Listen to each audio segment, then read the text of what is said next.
안녕하세요, 에드네 친구 여러분. 오늘도 선생님과 함께 성경 이야기 속으로 여행을 떠나볼까요?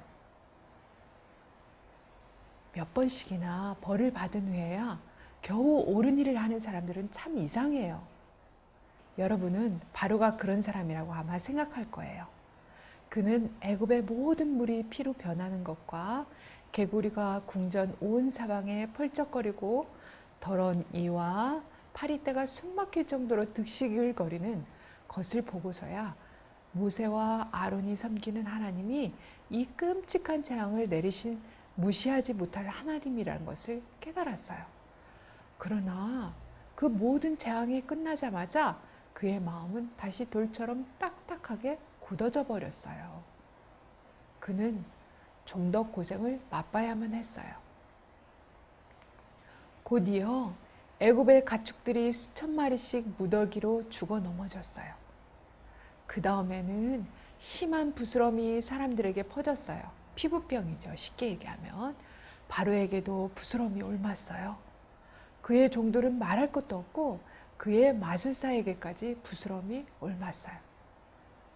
그 다음은 애굽에서 전에 구경해 본 적이 없는 맹렬한 폭풍우와 천둥, 번개, 우박이 막 내리 쏟아졌어요.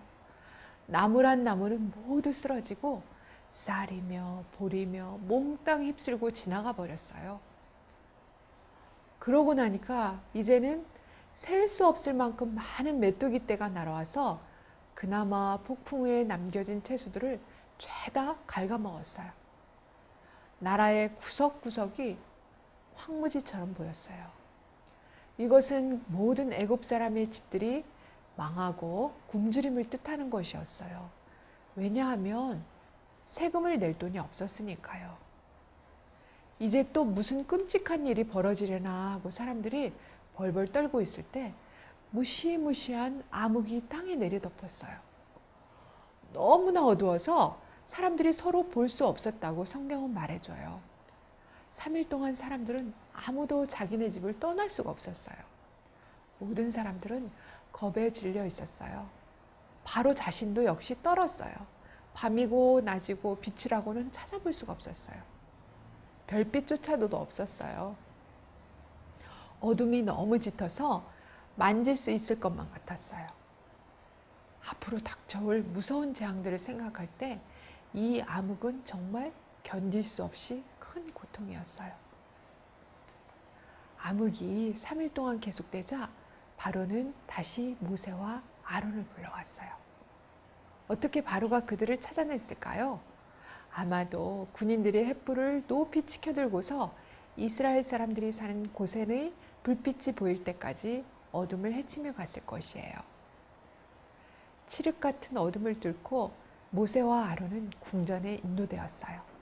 그들이 오는 길은 무시무시했을 것이에요.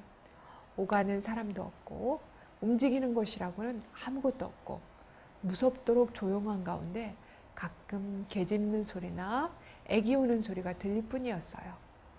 두 사람이 앞에 서자 바로는 화가 나서 말했어요. 가라! 가서 여호와께 경배하라! 바로가 이번에는 모든 이스라엘 사람들을 보내주겠다고 했어요. 남자, 여자, 아이들 모두 갈 수 있게 되었어요. 그런데 양과 소는 가지고 가지 못할 것이었어요. 애굽의 모든 가축들이 죽었기 때문에 바로의 눈에는 히브리인들의 탐스러운 소떼와 양떼만 보였을 것이에요. 그러나 모세는 동의하지 않았어요. 그는 히브리인들도 그들의 가축들을 가지고 가야 하며 제사 제물로도 써야 한다고 말했어요. 이 말을 듣자 바로는 전보다 더 미쳐 날뛰었어요. 나를 떠나가라. 다시는 내 앞에 나타나지 말라. 내 얼굴을 보는 날에는 죽음을 면치 못하리라. 모세는 화가 났어요. 그는 따끔하게 한마디 던졌어요. 왕의 말씀이 옳으니이다. 내가 다시는 왕의 얼굴을 보지 아니하리이다. 그러나 바로는 그 말이 무슨 의미인지 그때는 이해하지를 못했어요. 그때 모세는 바로에게 그와 그의 백성들에게 닥칠 마지막 끔찍한 재앙을 이야기했어요. 모세가 바로에게 이르되 여호와께서 이같이 말씀하시기를 밤중에 내가 애국 가운데로 들어가리니 애국 가운데 처음 난 것은 위에 앉은 바로의 장자로부터 맷돌 뒤에 있는 여종의 장자까지와 모든 생축에 처음 난 것이 죽을지라. 애굽 전국에 전무후무한 큰 곡성이 있으리라 하셨나니 왕의 이 모든 신하가 내게 내려와서 내게 절하며 이르기를 너와 너를 좇는 온 백성은 나가라 하누에야 내가 나가리라 하고 심히 노하여 바로에게서 나오니라 라고 성경에는 되어 있어요. 그때부터 어둠이 걷히기 시작했어요. 모세와 아론이 길을 걸어 나올 때 사람들은 놀라운 눈빛으로 그들을 바라보았어요. 이전에 어떤 사람이 저와 같은 기적을 일으킬 수 있었을까요? 어떤 사람이기에 감히 10번씩이나 바로를 만나보고도 또 살아서 돌아온단 말인가요? 성경은 이렇게 말해요.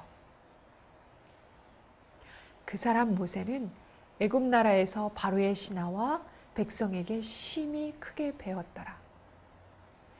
이제 그들은 서두르기 시작했어요. 수많은 이스라엘 백성들이 애굽을 떠날 시간이 몇 시간 남지 않았기 때문에 모세는 한 명령을 내렸어요. 그들이 몇 년 동안 일하고도 애굽인들에게 받지 못한 품값을 받으러 가라는 명령이었어요. 그들은 품값으로 금은 보석들을 달라고 했어요.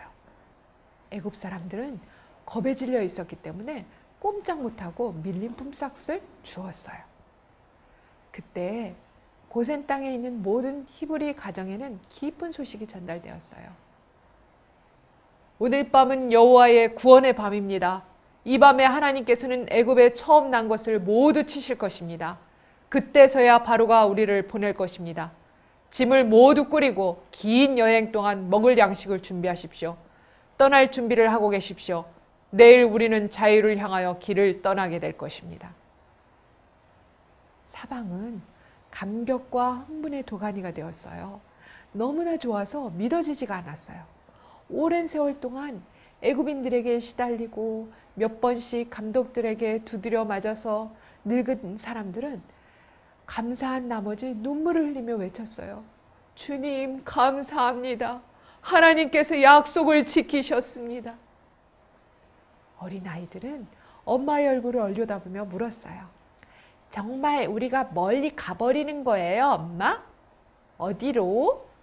엄마가 말씀하시던 젖과 꿀이 흐르는 땅으로 가나요? 그래, 우리가 가려는 곳이 바로 그곳이란다. 엄마가 말씀하실 때 어린아이들은 기쁜 함성을 지르며 춤을 추고 깡총깡총 뛰어다녔어요. 야, 신난다. 우리가 가나안 땅으로 간단다. 애굽에서 지내는 마지막 날 오후 동안 히브리의 아버지 어머니들은 은근히 걱정이 되었어요. 모세가 말한 대로 모든 처음 난 것을 죽이기 위해 죽음의 천사가 오는 것이 사실이라면 그 천사가 실수나 하지 않을까? 애굽인의 집과 히브리인의 집을 잘 구별할 수 있을까? 캄캄한 데서 그 많은 집에 다 다니다가 이스라엘 집에 잘못 들어오게 되지는 않을까? 하나님께서는 그들을 마지막 무서운 재앙에서 보호하시고 안심시키시려고 그들의 집의 문설주에 양의 피를 바르라고 명령했어요. 내가 피를 볼 때 너희를 넘어가리라. 하나님께서 모세와 함께 하신다고 믿는 사람들은 모두 모세의 말에 순종했어요. 그들은 양이나 어린 수염소를 가져다 죽여서 그 피를 집 문설주에 칠했어요. 그날 해질 때쯤 고센 땅에 사는 신실한 히브리인들의 집에서는 어디든지 피 뿌리는 일이 있었어요. 사방에서 사람들은 서로 물어보았어요. 댁에도 피를 뿌리셨습니까? 그리고 문설주에 피가 보이지 않는 집이 있기라도 하면 이웃 사람들이 와서 문을 두드리고 피 바르는 것을 잊으면 안 됩니다 하고 외쳤습니다. 한 손에 양피 그릇을 들고 다른 손엔 우슬초 묶음을 든 아버지가 왼쪽과 오른쪽 문설주에 피를 바를 때 모든 식구들이 밖에 나와 서 있는 모습은 정말 볼만한 것이었어요. 어느 집이고 제일 흥미있게 바라보는 구경꾼은 목숨이 위태로운 맏아들이었어요. 피 뿌리는 일이 다 맞춰져야 맏아들은 안심이 되었어요. 이스라엘 백성이 애굽을 떠나기 전날 밤에 수없이 많은 양들이 죽임을 당하지 않으면 안 되었어요. 그 양은 모두 세상죄를 지고 가는 하나님의 어린 양이신 예수님을 나타내었어요. 문설주 위에 뿌려진 피는 모두 죄악에서 우리를 깨끗게 하시기 위해 흘리신 예수님의 피를 나타내었어요. 우리도 애굽에 있던 이스라엘 백성들처럼 하나님의 말씀을 순종하고 예수님을 구주로 받아들이면, 즉 우리의 마음의 문설주에 예수님의 피를 바르면 그분은 우리의 죄를 용서하시고 심판날에 우리를 그냥 넘어가실 것이에요. 사도 바울이 말한 것은 바로 이런 뜻이에요. 우리의 유월절 양 곧 그리스도께서 희생이 되셨느니라. 그런데 그들은 그날 죽인 양을 어떻게 했을까요? 그들은 양을 전부 구워서 온 가족이 먹도록 했어요. 사람들은 옷을 모두 차려입고 신호만 내리면 즉시 떠날 준비를 하고서 급히 음식을 먹었어요. 그날 밤에 잠을 잔 사람이 있었는지 모르지만 아마 한 사람도 없었을 거예요. 애굽 사람들이야 한두 시간 잠잔 사람이 있었겠지만 히브리 사람들은 잠을 잘 수가 없었을 거예요. 아버지 어머니들은 앞으로 있을 긴 여행을 위해 짐을 꾸리고 물건들을 장만하느라고 매우 분주하였어요. 어린아이들은 들떠 있었어요. 모든 사람들이 출발 신호만을 열심히 기다렸어요. 모두 피곤하였지만 이날 밤만은 잠을 자서는 안 되었어요. 갑자기 소름 끼치는 비명소리가 밤하늘을 울렸어요. 애굽 땅 사방에서 겁에 질린 여자들의 비명소리가 수많은 사람들의 울부짖음 속에 섞여 들려왔어요. 맏아들의 죽음을 슬퍼하는 울음소리였어요. 그렇게 많은 히브리인의 아기들을 죽인 애굽 사람들이 자식을 잃는 슬픔을 맛보게 된 것이었어요. 밤중에 여호와께서 애굽 땅에서 모든 처음 난 것, 곧 위에 앉은 바로의 장자로부터 옥에 갇힌 사람의 장자까지와 생축에 처음 난 것을 다 치셨더라라고 성경은 말씀하고 있어요. 이것은 지금까지 있었던 재앙 중에서 제일 끔찍한 마지막 재앙이었어요. 바로는 드디어 무릎을 꿇고야 말았어요. 성경에는 이렇게 기록되었어요. 그 밤에 바로와 모든 신하와 모든 애굽 사람이 일어나고 애굽에 큰 호국이 있었으니 이는 그 나라에 사망치 아니한 집이 하나도 없었음이었더라. 밤에 바로가 모세와 아론을 불러서 이르되 너희와 이스라엘 자손은 일어나 내 백성 가운데서 떠나서 너희의 말대로 가서 여호와를 섬기며 너희의 말대로 너희의 양도 소도 몰아가라. 애굽 사람들은 더 이상 히브리인들을 붙잡아 두고 싶은 욕심이 없었어요. 당장이라도 그들이 떠나주길 바라는 마음뿐이었어요. 그들은 백성을 재촉해서 그 땅에서 얼른 내보내려고 했어요. 그들은 금과 은, 옷까지 더 주면서 떠나기를 바랐어요. 히브리인들이 달라는 것은 무엇이든지 주었어요. 그리하여 히브리인들은 애굽인들로부터 많은 물건들을 구했어요. 그 밤이야말로 위대한 역사의 밤이었어요. 한 나라가 태어나는 밤, 100만 명의 노예가 자유를 얻는 밤, 영원히 잊어버릴 수 없는 밤이었어요.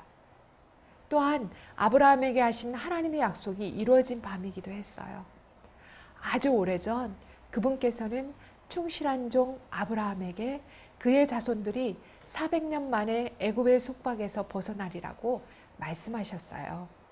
이제 그 시간이 찼으므로 그들은 다시 자유를 얻게 되었어요. 이제 그들은 그렇게 오랫동안 가고 싶어 했던 그들의 고향으로 돌아갈 수 있게 된 것이에요. 이날은 이스라엘 백성들에게 참으로 감격스러운 날이었을 거예요.